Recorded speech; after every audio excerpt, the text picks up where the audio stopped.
नमस्कार मित्रों, मैं एस.वी. भारद्वाज आपका अभिनंदन करता हूं। आज हम कर्क राशि की बात करेंगे।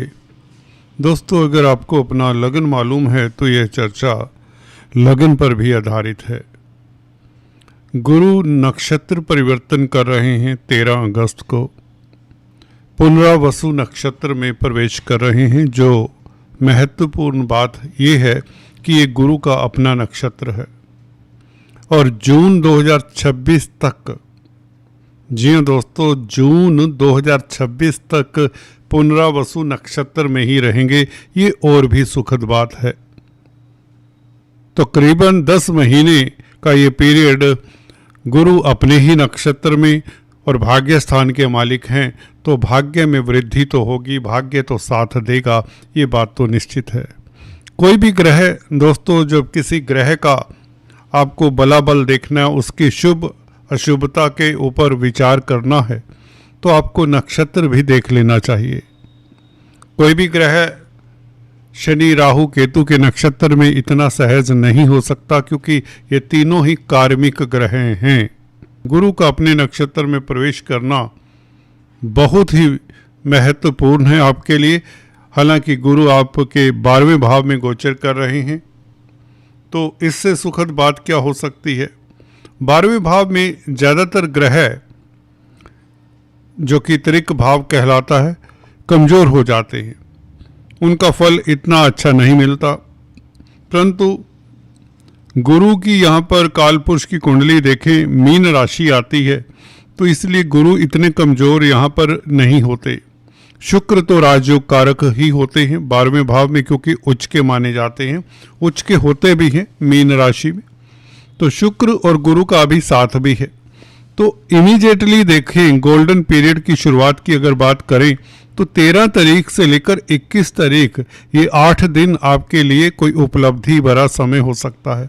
21 अगस्त इसलिए, 13 अगस्त से 21 अगस्त इसलिए क्योंकि शुक्र उसके पश्चात राशि परिवर्तन कर लेंगे। हालांकि लगन में भी बुरे नहीं होंगे शुक्र, क्योंकि लाभ स्थान के मालिक और सुख भाव के मालिक लगन में बैठे, तो जमीन जायदाद प्रॉपर्टी इत्यादि का सुख मिलता है और कहीं ना कहीं पब्लिक में आपकी प्रतिष्ठा बढ़ती है, मान सम्मान, कोई उपलब्धि, कोई मनोकामना पूर्ण करने का योग शुक्र लगन में भी बनाता है। 12वें भाव में तो खैर जवाब नहीं शुक्र, क्योंकि यहाँ पर कामधेनु सा कार्य करता है और शुक्र सभी तरह के भौतिक सुख, संसारिक सुख 12वें भाव में देता ही है, और खासकर विदेशों से इस अवधि में लाभ के योग बन रहे हैं। अगर आप विदेश सेटल्ड होना चाहते हैं तो आपके लिए यह बहुत अच्छी अपॉर्चुनिटी दे रहे हैं गुरु और शुक्र। और हम बात कर रहे थे पुनरावसु नक्षत्र में गुरु के प्रवेश की। देखिए, गुरु का ये नक्षत्र बहुत विलक्षण है और बहुत अच्छा कहें तो बेहतर होगा। इसलिए अच्छा क्योंकि जो जातक इस तरह के नक्षत्र में पैदा होते हैं वह पॉजिटिव होते हैं, ऑप्टिमिस्टिक होते हैं। उनके विचार इतने अच्छे होते हैं कि अच्छे कम्युनिकेटर साबित होते हैं, ईमानदार होते हैं, अडेप्ट करने वाले होते हैं। अपने आप को एडजस्ट करना बहुत बड़ी कला है। टू बी फ्लेक्सिबल बहुत ज़रूरी होता है। ये रिजिड नहीं होते, इसीलिए ग्रोथ इनकी होती रहती है। पुनरावसु नक्षत्र में जो पैदा होते हैं और इन्हें काफ़ी अपॉर्चुनिटीज़ मिलती हैं ज़िंदगी में, कई मौके मिलते हैं अपने आप को कई तरह की नॉलेज गेन करने के लिए इन्हें मौके मिलते हैं। ये पढ़े लिखे होते हैं, कई तरह की डिग्रीज भी इनके पास हो सकती हैं, तो ये कामयाब होते हैं बेसिकली। और ये जो पीरियड है पुनरावसु नक्षत्र का जो शुरू हो रहा है 13 अगस्त से, ये नए प्रोजेक्ट्स जो आप शुरू करना चाहते हैं, काफ़ी समय से अगर नहीं शुरू कर पा रहे, तो उसके लिए भी एक अच्छा मौका देता है। देवगुरु बृहस्पति बड़े प्लैनेट हैं, आपके लिए तो और भी बड़े हो जाते हैं, क्योंकि भाग्यस्थान त्रिकोण के मालिक हैं 9th हाउस के। तो ये जो प्लैनेट है इसमें गुरु लंबी अवधि तक रहेंगे। जून 2026 तक रहेंगे इस नक्षत्र में, तो ये आपको अपॉर्चुनिटीज़ देता है नए नए काम करने की। नया बिजनेस शुरू करना चाहते हैं तो इससे बेहतर समय आपके लिए हो नहीं सकता। नई जॉब शुरू करना चाहते हैं, जॉब में परिवर्तन करना चाहते हैं, कुछ भी करना चाहते हैं, कारोबार चेंज करना चाहते हैं, एक कारोबार आपका नहीं चल रहा तो उसमें आप दूसरा ऐड करना चाहते हैं, कोई एक्सपेंशन करना चाहते हैं, कोई कॉन्ट्रैक्शन करना चाहते हैं, किसी तरह का दूसरा काम शुरू करना चाहते हैं, किसी को छोड़ना चाहते हैं, किसी को कम करना चाहते हैं बिजनेस को, तो उसके लिए अपॉर्चुनिटीज़ तो बहुत अच्छी देगा ये। Good opportunities will be available for you in this period. Investment के लिए भी अच्छा मौका है। इस तरह के नक्षत्र में मैंने अक्सर पाया है कि विदेशों में खासकर, क्योंकि 12वें भाव में गुरु का गोचर है, हालांकि 2 महीने के लिए ये लगन में भी आएंगे, 18 अक्टूबर से लेकर दिसंबर की शुरुआत तक, कुछ दिन 5 दिसंबर तक, तो 50 दिन ये गुरु अतिचारी चाल से चलते हुए, क्योंकि अतिचारी हैं तो लगन में आएंगे, तो ये बहुत अच्छा समय रहेगा। आप परम भाग्यशाली हो जाते हैं, आपकी राशि और लगन वाले भी उतना ही भाग्यशाली हो जाएंगे, क्योंकि लगन में भाग्यस्थान का मालिक बैठे तो बहुत उत्तम स्थिति। विदेशों से खास शुभ समाचार मिले, विदेश जाने का मौका मिलेगा अक्टूबर, नवंबर, दिसंबर, और एक्सपोर्ट इंपोर्ट के कार्यों में सफलता। मल्टीनेशनल कंपनीज में अगर कामकाज करना चाहते हैं तो याद रहे कि हालांकि स्थितियां अभी भी सुखद हैं, क्योंकि गुरु का अपने नक्षत्र में होना, भाग्यस्थान का मालिक वैसे ही 12वें भाव में बैठे, तो विदेशी कामकाज हो या मेडिसिन से रिलेटेड, हॉस्पिटल से रिलेटेड, फार्मा लाइन से रिलेटेड कोई कामकाज है, उसमें भी सफलता मिलती है। क्योंकि 9th हाउस का मालिक 12वें भाव में, भाग्य चमकता है 12वें भाव से। 12वां भाव हॉस्पिटल्स का भी होता है, प्रिजन्स का, कारावास का, अनाथालयों का, असाइलम्स का भी होता है।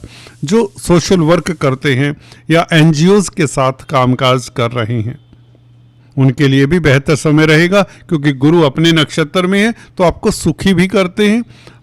ये नक्षत्र आपको सुखी भी करता है और कहीं ना कहीं आपको सफलता भी मिलती है। शुक्र का साथ तो हालांकि 21 अगस्त तक ही रहेगा, फिर भी ये 13 अगस्त से 21 अगस्त तक कहीं ना कहीं भौतिक सुख बढ़ते हैं आपके, और कुछ खास उपलब्धि के योग बनते हैं, लव लाइफ बेहतर रहता है, ये स्थितियां बनती हैं।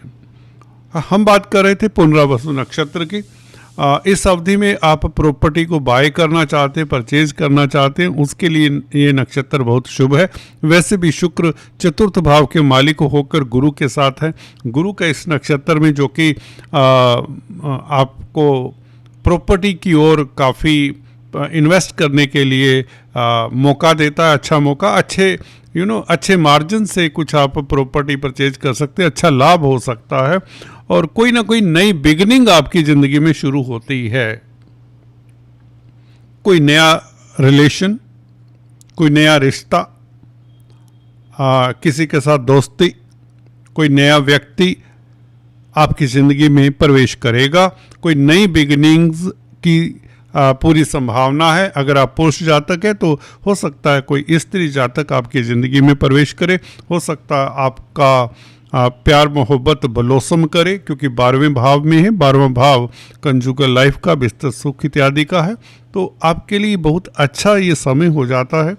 New beginnings, basically it gives you opportunities to begin new work, कोई नए रिलेशंस, नए नए लोगों के साथ भी ऐसा लगता है कि आप की मुलाकात हो, नए स्थानों पर आप भ्रमण करें, new countries you can visit, और जिससे कई तरह के लोगों के साथ कई तरह के कल्चर्स को स्टडी करने का मौका भी मिलेगा।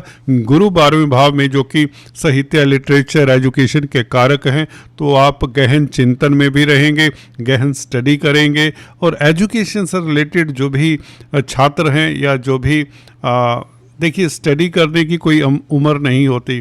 भले आप 50s में हैं तो आपको मौका मिलेगा पीएचडी में और रिसर्च करने का, पीएचडी करने का या उसको मुकम्मल करने का। तो this is going to be a fabulous period for you. एक बहुत उत्तम पीरियड है जो आपको सुखी भी बनाता है, क्योंकि गुरु अपने नक्षत्र में हो।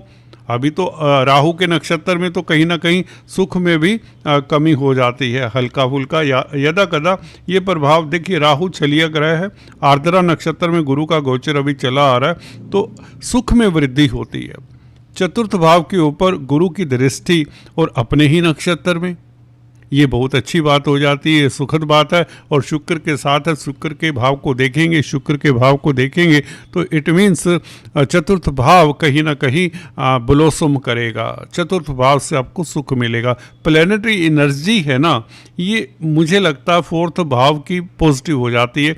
ये मदर का भाव भी, आपकी माता का भाव भी, और ये भाव पब्लिक का भी है, मासिस का भाव है, क्योंकि चंद्रमा का भाव है। कालपुरुष कुंडली में यहाँ पर कर्क राशि आती, तो चंद्रमा मासिस के कारक भी होते हैं।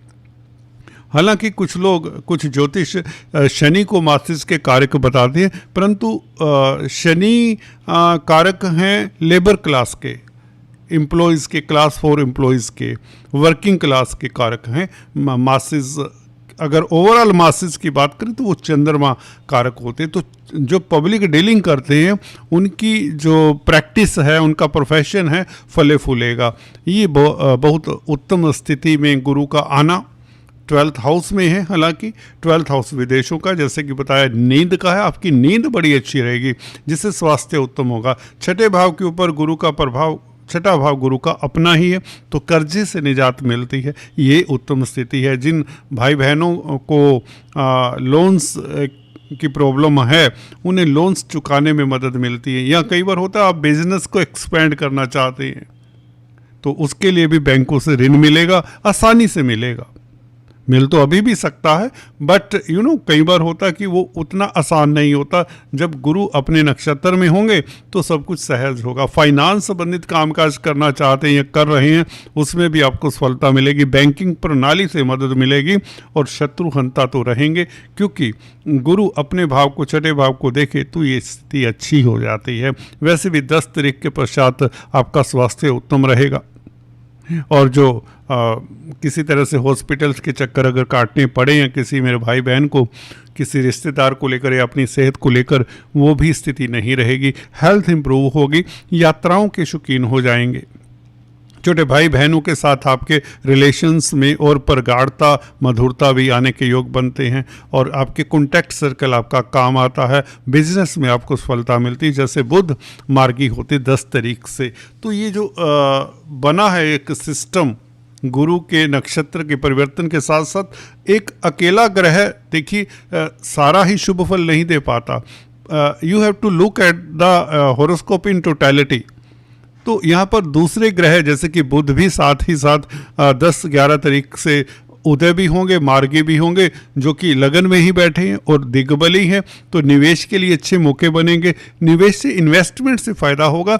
और ये नक्षत्र भी इन्वेस्टमेंट का नक्षत्र कहा जा सकता है। इन्वेस्टमेंट से फ़ायदा होता है इस नक्षत्र से, मैंने ये देखा है।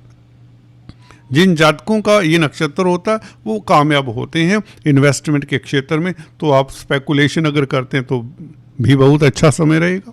तो कुल मिलाकर मंगल शनि का ये जो संबंध बना है, मंगल का खासकर कैरियर के भाव को देखना, ये अपने आप में बताता है कि, और बुध का उदय हो जाना, गुरु का अपने नक्षत्र में प्रवेश करना, शुक्र का लगन में आ जाना, शुक्र तो 12वें भाव में भी बेहतर है। तो ये सभी ग्रह मिलकर एक ऐसा परम्यूटेशन कॉम्बिनेशन बना रहे हैं जो आपके लिए बहुत उत्तम स्थिति में आ रहे हैं। दोस्तों, अगर आप पहली बार हमारे इस चैनल को देख रहे हैं तो आपसे निवेदन भी, एक औपचारिकता, प्लीज़ सब्सक्राइब और उसके पश्चात बेल आइकन दबा दें, यही आपसे गुजारिश है। लाइक करें, शेयर करें। आज इतना ही। Thanks for watching this video. God bless you.